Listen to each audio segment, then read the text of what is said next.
Hey there, we are talking about the 6 human needs. I've been talking about them in our last video, and this is coming from my training with Chloe Madonis and Tony Robbins, and it's regarding human needs psychology, which is the common basis for the decisions that we make in our life.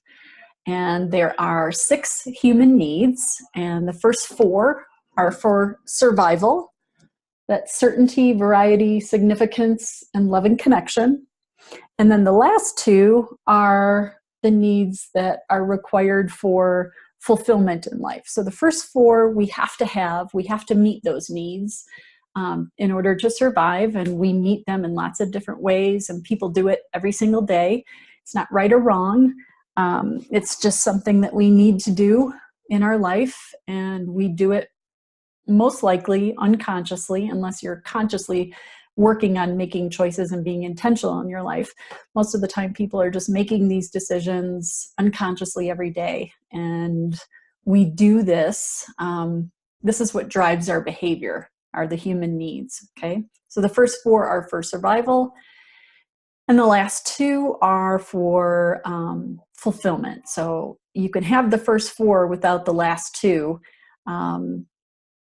Because you just need the first 4 to survive. But if you really want to feel fulfilled in your life, like there's a purpose and you have like a satisfied, fulfilled feeling in your life, then the last 2 are the ones to really concentrate on. So today we're just talking about certainty. Certainty is the first one of the human needs.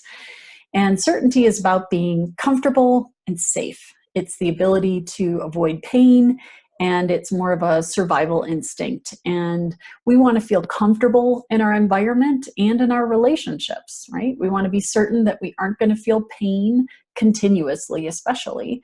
And it's a hardwiring into our brain to have a certain level of certainty for our survival. Everybody needs certainty, okay? We need to be certain that we'll have a roof over our head and a meal to eat, and we can get care if we're sick, or we need to be certain that our neighbor isn't going to attack us. And then also we need to be certain that we can have some rest and some pleasure in our life. But how much certainty do we actually need?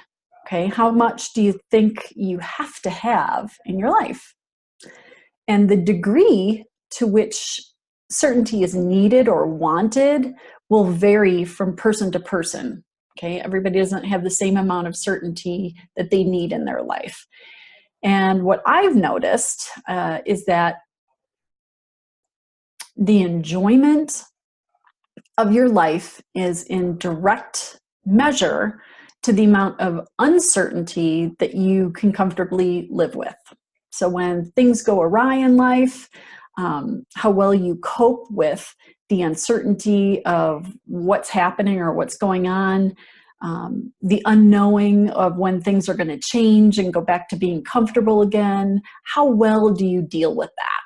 Okay, that's where the uncertainty that you can comfortably live with determines the enjoyment in your life, if that makes sense. So where one person could be okay with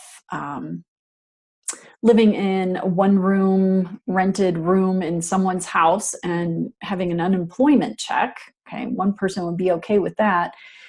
Another person might only be okay and feel certain if they make $500,000 a year. So it really varies from person to person, and it's not right or wrong. It's just that different people deal with different levels of certainty. Okay, and there's lots of ways that people can meet their need for certainty and comfort in life. And the ways that we meet our need for certainty, they can be positive, they can be negative, or they can be neutral. And when you're thinking about how you meet your need for certainty, there's some key words that will help you to determine whether it's certainty that you're noticing in your life as far as the need that you're meeting in the behavior. Certain signs for certainty are safety. These are key words: safety, security, stability, predictability, protection, and maybe a feeling of being grounded. Those are all key words that'll clue you into whether certainty is what's driving a certain behavior. Now, people choose all sorts of different options. You can get certainty from lots of different places. Okay, there's endless possibilities of where you can feel certain. I'm just going to go over a few of them so you get an idea of what certainty is all about. You can get certainty from food, okay, because the brain knows that when we eat, we're doing something that's going to help us survive. So it releases a whole bunch of feel-good chemicals into our, reward part of our brain, and then the brain interprets that as pleasure and comfort, and we feel comfortable.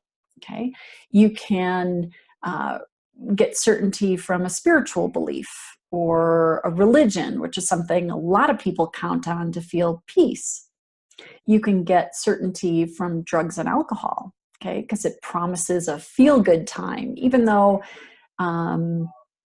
the feel-good feeling may only be temporary. It's still something that you can count on, and so that would be something that you can use for certainty as well. I'm not saying I recommend it or don't recommend it. You can get certainty from social media or from television, from going to movies, because you know what to expect, or you have a TV show that you know that you can count on it because it's pretty much predictable each time you watch it, and that feels good if you're looking for certainty. Okay, some people find it certainty from cleaning their house. They know that they can count on feeling a certain way when they tidy up, and they feel accomplished, or a certain feeling of certainty when they're done with it. There's also ways of feeling certainty by meditating or visualization. Sometimes people will use visualization to think about times in the past where they've found a way to make something work, or they've been successful or persistent or grateful, and they meditate on these things or visualize these things, and that helps them to have a sense of certainty. And then also sometimes people use exercise for certainty. Everyone will find a way to meet their need for certainty. Okay, the real question is, are you going to choose a way that is good for you and good for others? Is it in alignment with what you want for your life, what you really want for your life? Or are you kind of on automatic? And is the way that you're meeting your need for certainty sustainable long term? Okay, so I'm going to leave you today with a question. I want you to pause for a minute and think about how you might be meeting your need for certainty in your life. Okay, remember, it's not right or wrong. It's not right or wrong. It's just how we meet our needs. And this is just getting us thinking about our behaviors and what drives our different behaviors, and just becoming aware of the different ways that we meet our needs in life. So when you think of it, when you think of how you might be meeting your need for certainty, comment below and let's see if there is a consensus or any patterns that people use in different things to meet their need for certainty. So thanks for listening, and next time we'll talk about variety. Have a great day.